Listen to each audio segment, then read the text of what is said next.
কালা করে নাকি মামা কালকে খাওয়া হতো না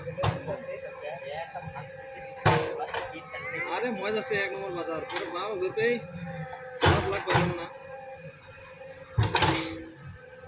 কই ঠাকুর মানুষ তারা দেখা যায় না কি জানা পায় হ্যাঁ ওরে কি করলাম আর তুই করলাম আর হতো তো এরা বুঝছি না মানে চিকেন পকোড়া পাল পকোড়া নিয়ে আইডিয়াতে ঘোরাই দিতে করে বাজে না 9টা বাজে